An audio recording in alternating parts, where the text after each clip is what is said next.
Hello duty guys, welcome back to my new video. അപ്പോൾ ഇന്നത്തെ വിഷയം എന്താണെന്ന് വെച്ചാൽ നമ്മൾ ഗിയർ സൈക്കിളൊക്കെ ഉള്ളവർക്ക് ഗിയർ സൈക്കിളിലെ ഗിയർ എങ്ങനെ പ്രോപ്പറായി ചേഞ്ച് ചെയ്യണമെന്നൊക്കെ അറിയില്ല. പക്ഷേ അതിന് പാറ്റേണൊക്കെ ഉണ്ട്, ഒരു രീതിയിൽ പാറ്റേണൊക്കെ ഉണ്ട് ഗിയറൊക്കെ ചേഞ്ച് ചെയ്യണം. അപ്പോൾ പുതിയതായി സൈക്കിൾ മേടിച്ചവർക്ക് വേണ്ടിയിട്ടും ഗിയർ എങ്ങനെ ക്ലിയറായി ചേഞ്ച് ചെയ്യണമെന്ന് അറിയാത്തവർക്ക് വേണ്ടിയിട്ടുമാണ് ഈ വീഡിയോ.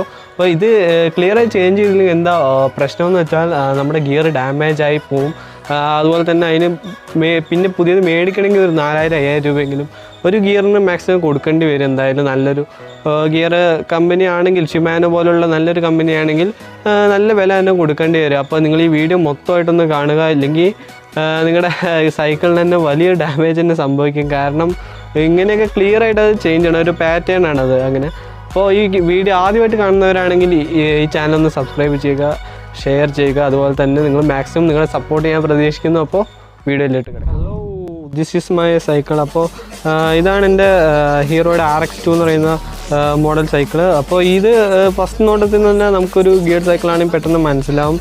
ഗിയർ സൈക്കിളൊക്കെ ഉള്ളവർക്ക് അറിയാം, ഒരു സ്പെഷ്യൽ ഡിസൈനാണ് അതിന് വന്നിരിക്കുന്നത്.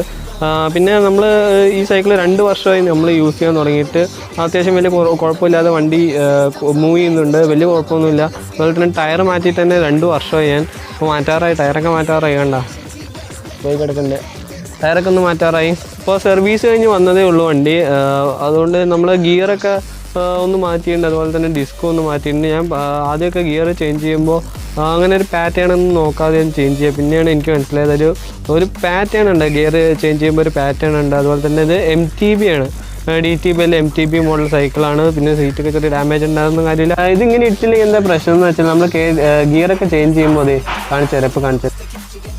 ഇല്ലെങ്കിൽ പ്രശ്നം എന്താണെന്ന് വെച്ചാൽ നമ്മൾ ഗിയർ ചേഞ്ച് ചെയ്യുമ്പോൾ ഇവിടെ ഈ ചെയിൻ വളഞ്ഞത് പൊട്ടാൻ ചാൻസ് ഉണ്ട്. അതുപോലെ തന്നെ ഈ ചെയിനും പൊട്ടാൻ ചാൻസ് ഉണ്ട്.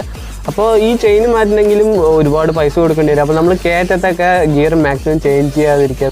21 സ്പീഡിൻ്റെ ഒരു സൈക്കിളാണ്. അപ്പോൾ ഇതിൽ വരുന്നത് 1 2 3 4 5 6 7 വരെ വരുന്നുണ്ട് ബാക്കിൽ. അതുപോലെ തന്നെ ഫ്രണ്ടിൽ 3 വരെ വരുന്നുള്ളൂ. നമ്മളത് ഗിയർ ചേഞ്ച് ചെയ്യുമ്പോൾ എങ്ങനെയാണെന്ന് വെച്ചാൽ 1 2 3 ഈ 3 എണ്ണമാണ് നമ്മൾ ഫസ്റ്റിലേക്ക്, അപ്പുറത്തെ ഫ്രണ്ടിൽ ഫസ്റ്റിലേക്ക് ഇടുമ്പോൾ നമ്മൾ ചേഞ്ച് ചെയ്യേണ്ടത്. അതുപോലെ തന്നെ 4 5 6 7 എന്ന് പറയുന്നത് നമ്മൾ മെയിൻ റോഡുകളിലേക്കൊക്കെ ഓടിക്കുമ്പോൾ നമുക്ക് അത് യൂസ് ചെയ്യാൻ സാധിക്കുള്ളൂ. അല്ലാതെ ഒരു കയറ്റത്തിലൊന്നും നമുക്കത് യൂസ് ചെയ്യാൻ സാധിക്കില്ല, കുറച്ച് ഹാർഡാണത്. അതുപോലെ തന്നെ 6 7 എന്ന് പറയുന്നത് നമ്മൾ ഹൈവേസിലൊക്കെ നമുക്ക് യൂസ് ചെയ്യാം. ഹൈവേസിലൊന്നും അത്യാവശ്യം കുഴപ്പമില്ലാതെ നമുക്ക് ഓടിക്കാൻ സാധിക്കുന്ന ഒരു ഭാഗമാണിത്. നേരത്തെ വേറെ മോഡലായിരുന്നു, അപ്പോൾ നമ്മളിപ്പോൾ ഷിമാനോയുടെ ടേർണിയിലേക്ക് മാറ്റിയിരിക്കുകയാണ്. വലിയ കുഴപ്പമില്ലാതെ മൂവ് ചെയ്യുന്നുണ്ട്, അത്യാവശ്യം നല്ല കുഴപ്പമൊന്നുമില്ല. എനിക്ക് തെറ്റ് പറ്റിയാൽ നിങ്ങൾക്ക് തെറ്റ് പറ്റാതിരിക്കാൻ വേണ്ടിയിട്ട് ഞാൻ ഈ വീഡിയോ ചെയ്തതേ ഉള്ളൂ. അപ്പോൾ അടുത്തൊരു കിള്ളം വീഡിയോ ആയിട്ട് വരുന്നവരേക്കും സ്റ്റേ ട്യൂൺഡ് ആൻഡ് ബൈ.